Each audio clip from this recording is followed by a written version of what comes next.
Достар, баршаңызға сәлем. Менің каналыма қош келдіңіздер. Біз жолдасымызбен бүгін бұйырса Димаш Құдайбергеннің Стамбулға келген концертін тамашалауға шықтық. Инстаграмнан көбіңіз жазып жатырсыздар, қалай өтті деп, тиктоктан да, сол үшін осы видеоны жариялау жөн көрдім. Бізбен бірге соңына шейін видеоны соңына шейін қараңыздар.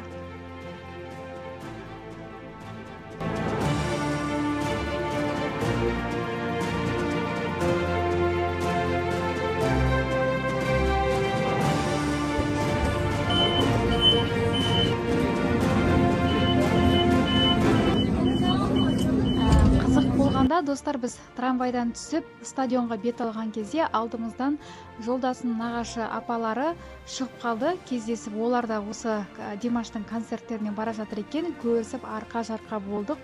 Солай бәріміз бірге Димаштың концертіне стадионға қарай бет алдық.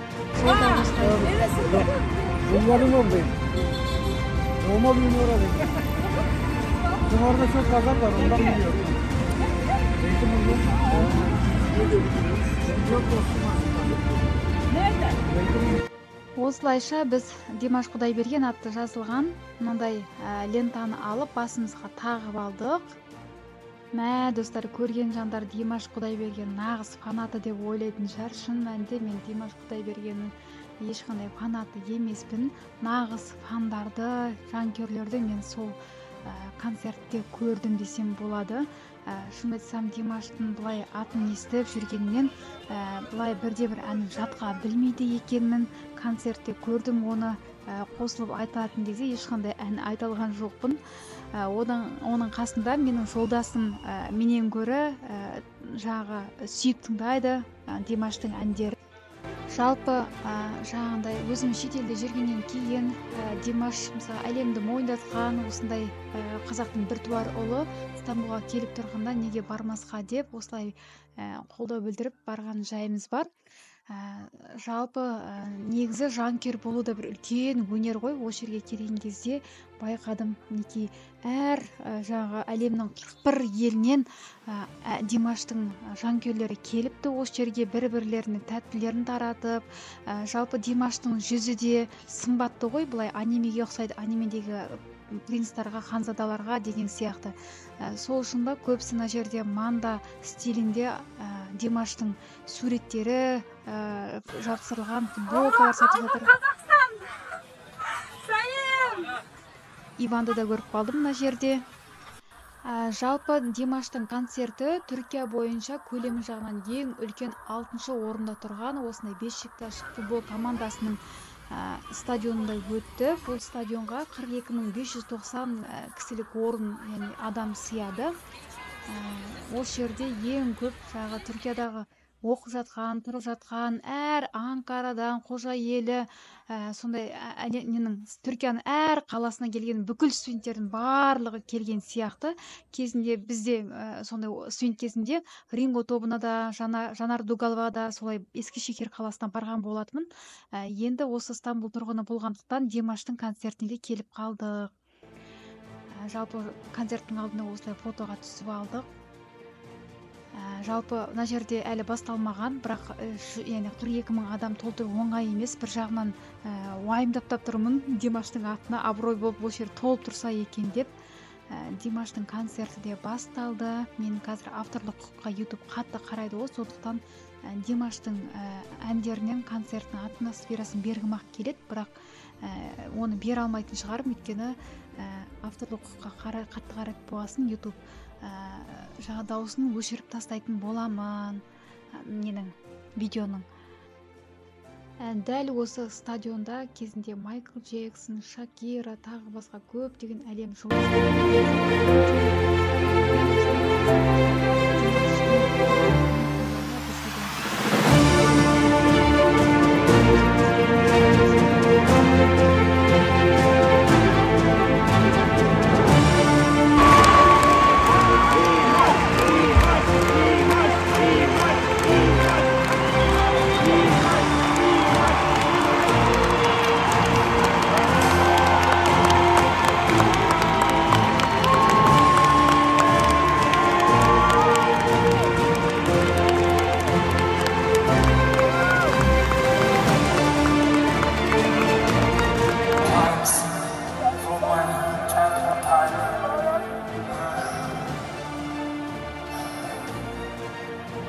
just want to say only one thing.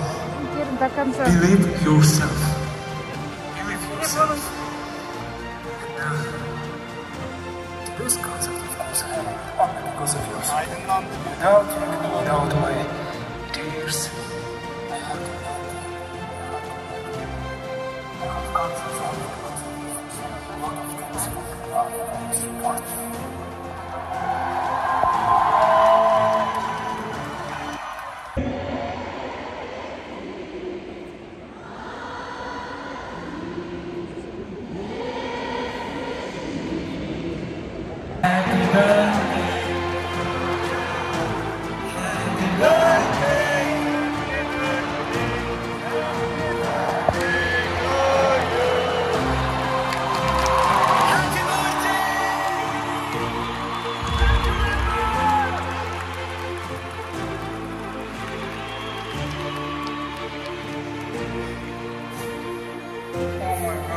What are you doing, brother?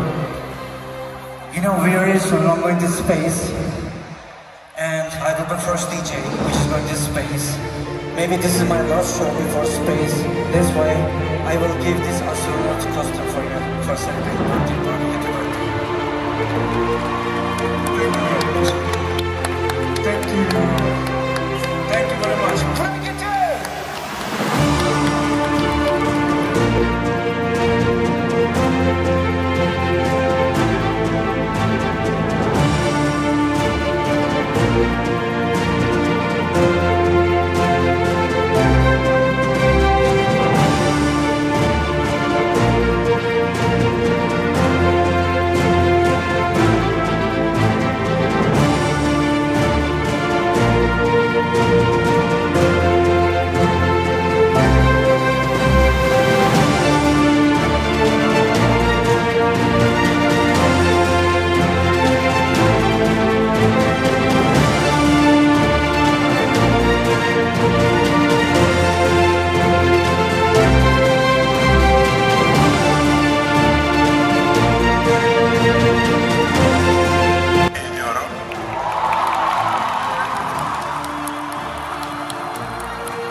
Bana şunu söyledi, ben Kazakistan'da çok iyi ağırlanmıştım, çok sevgi dolu ağırlanmıştım.